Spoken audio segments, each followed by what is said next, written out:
ગૂગલમાં search મારીએ કે Fortuner car કેડ block, એ search મારીએ પછી જો સૌથી પહેલી લિંકમાં ઓપન કરો. ઓપન કરશો એટલે તમને કાર દેખાશે. પછી એમાં કેડ ફાઇલની ફાઇલ આપેલી હશે, કેડ ફાઇલની ફ્રીમાં હશે, ફ્રી DWG ડાઉનલોડ. એમાં ક્લિક કરશો એટલે એ ઓટોમેટિક ડાઉનલોડ થઈ જશે. તો તમે જોઈ શકો છો ડાઉનલોડ થાય છે. ડાઉનલોડ થઈ ગયા પછી એને આપણે ઓપન કરવાનું. ઓપન કરીએ એટલે આ રીતના દેખાશે.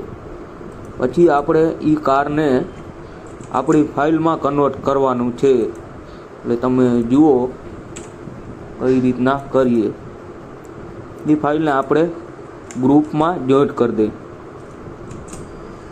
જો જોઈન્ટ થઈ ગયા પછી એ કારને Ctrl+C આપણી કેડ ફાઇલમાં કંટ્રોલ પેસ્ટ કરી દેવાનું.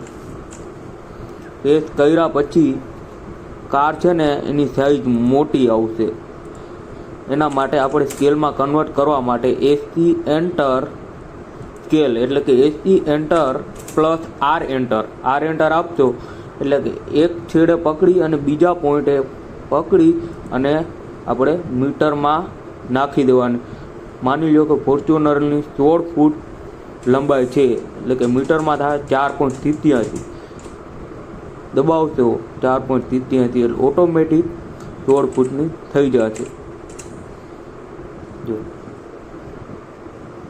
જોઈ શકો છો જો નાની સાઈઝ થઈ ગઈ છે. આપણે ડાયમેન્શનથી માપ કરી લઈએ તો લંબાઈ થઈ 16 ફૂટ બરાબર. પછી હાઈટ થશે 6 ફૂટની તો ઓટોમેટિક થઈ જશે. લંબાઈ અને પહોળાઈ બે સેમ જ થાય, ઓટોમેટિક સ્કેલમાં થઈ જશે. Okay, thank you.